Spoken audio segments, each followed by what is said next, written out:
Welcome to the My Creative Days podcast, where we will talk about all things DIY, home decor, decorating tips, and creating a beautiful home on a budget. I am hoping our time together will spark a creative idea, help you plan your next DIY, or inspire you to finally tackle that project you keep putting off. Grab your favorite cup of motivation and let's chat.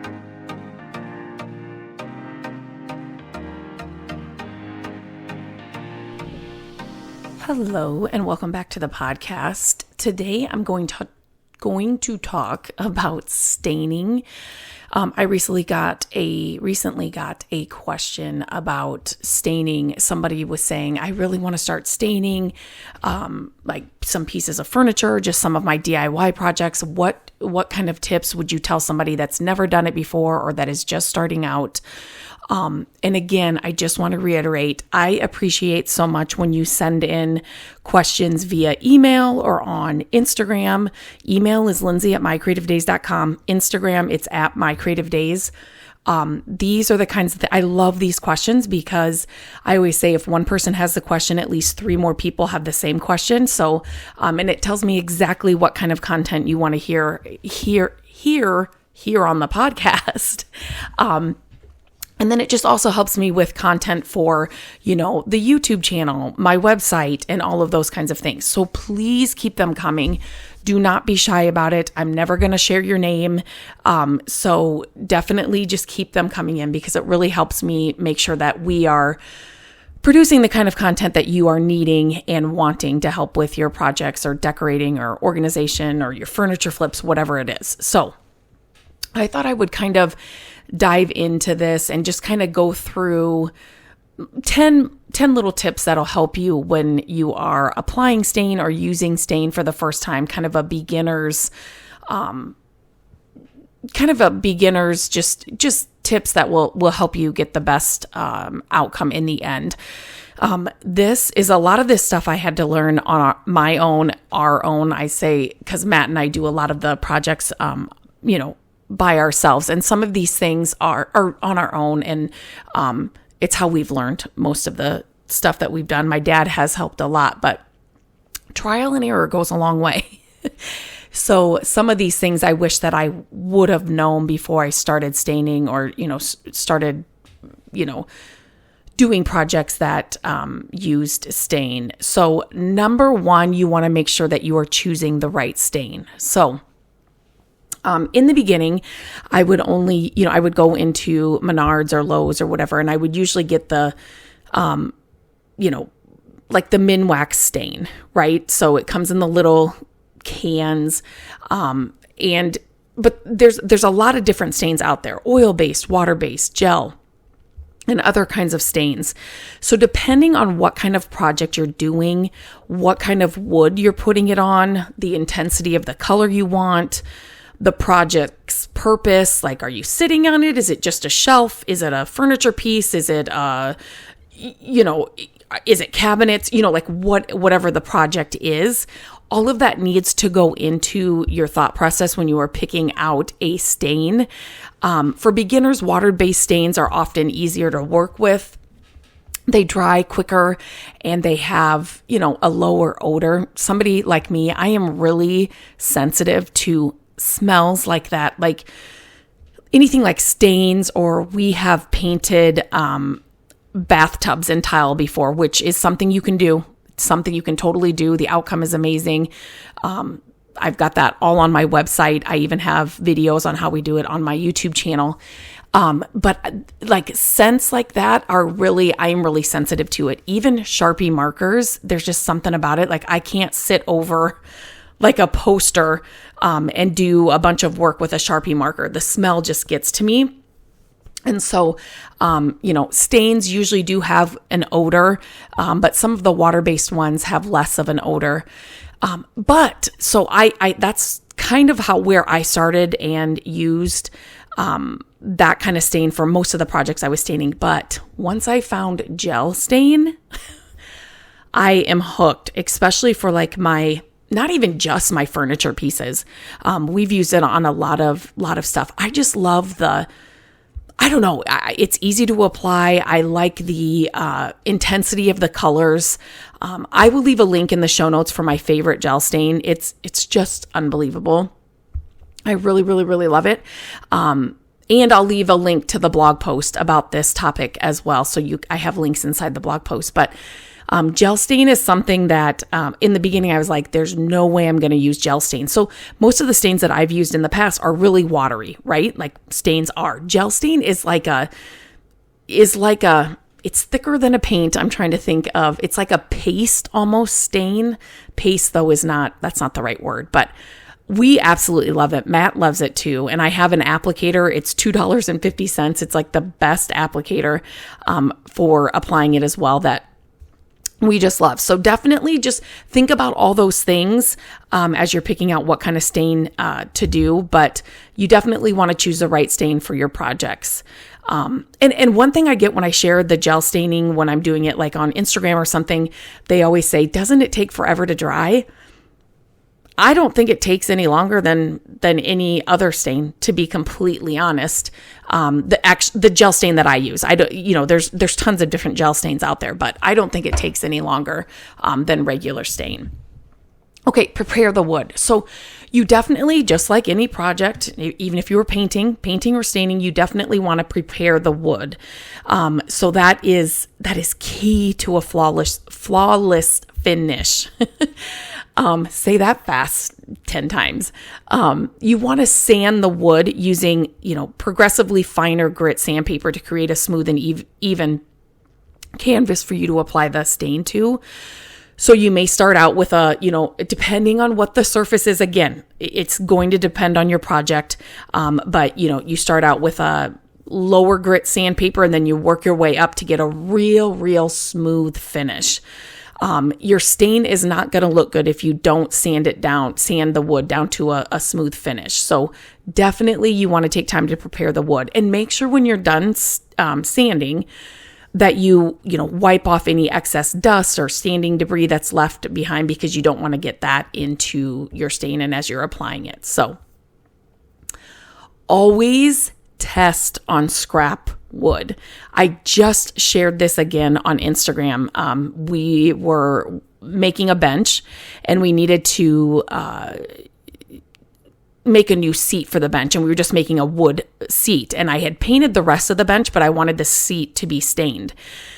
And so I was just sharing how I do this. So it was gel stain and I had 2 different colors. And so I made sure to test the stain colors on a scrap piece of wood that we were making that seat out of.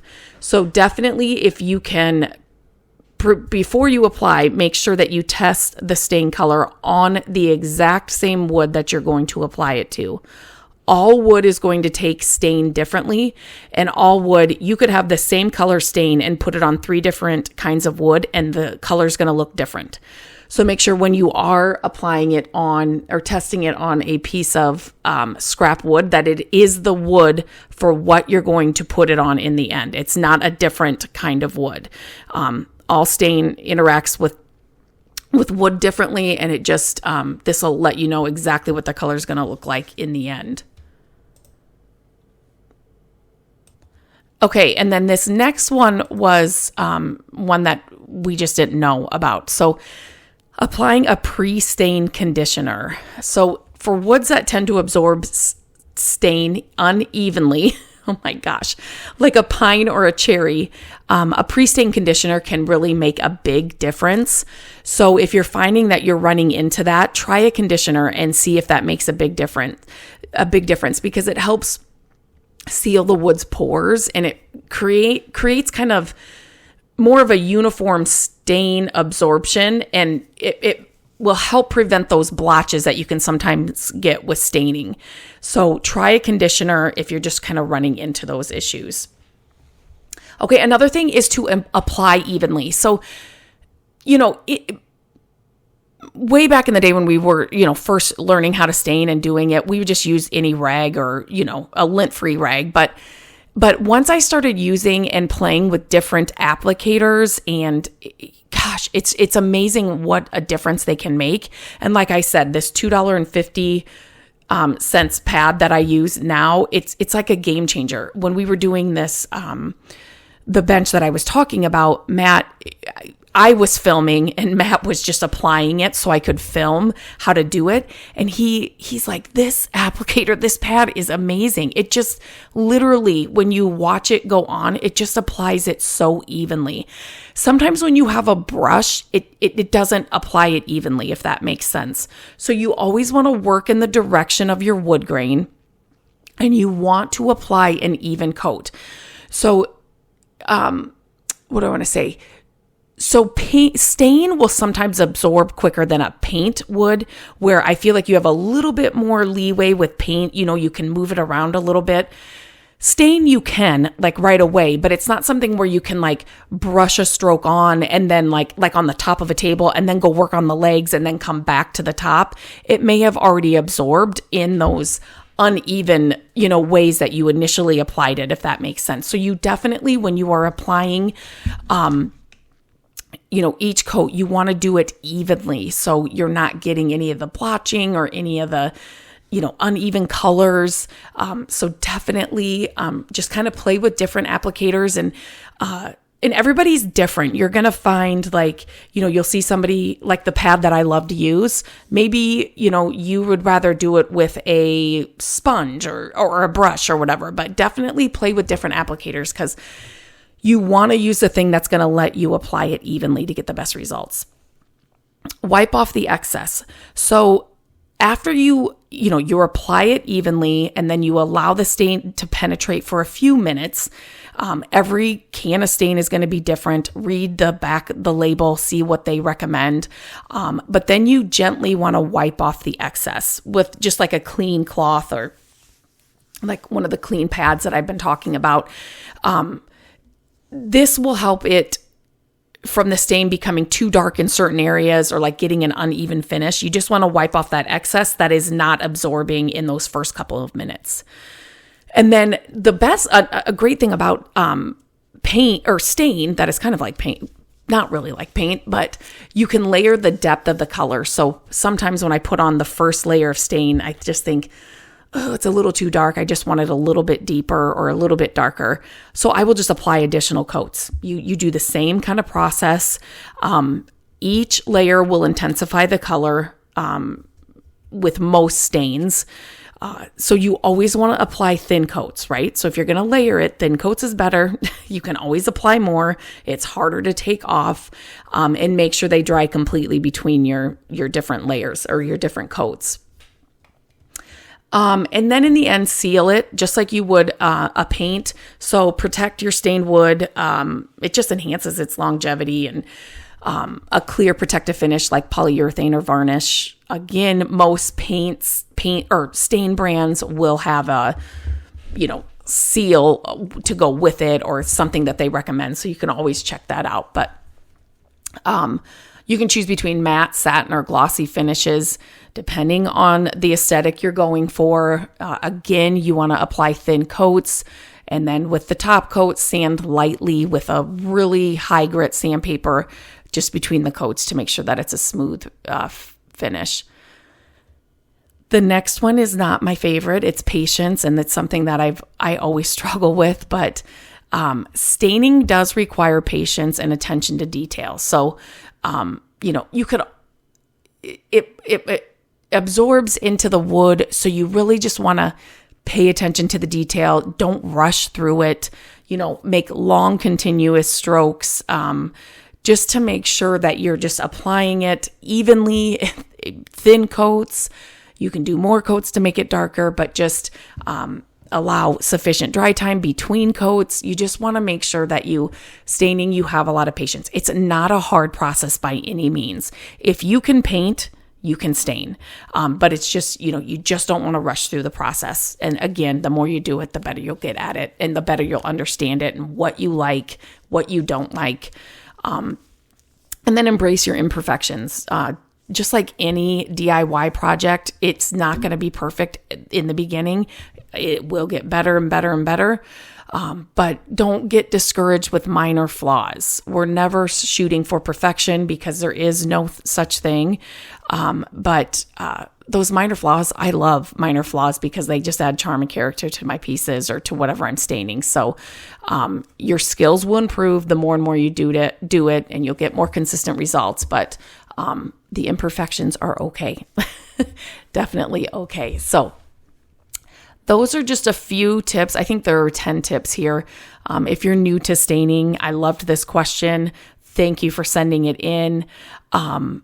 But yeah, try it and find the stain that you really like. Like I said, check the show notes for some links of things that I love, and the stains that I think are easy to apply and give great results. And then that applicator pad that I was talking about. But if you have any other questions, other topics you'd like me to cover here on the podcast, always email me, lindsay@mycreativedays.com, or reach out to me on Instagram @mycreativedays.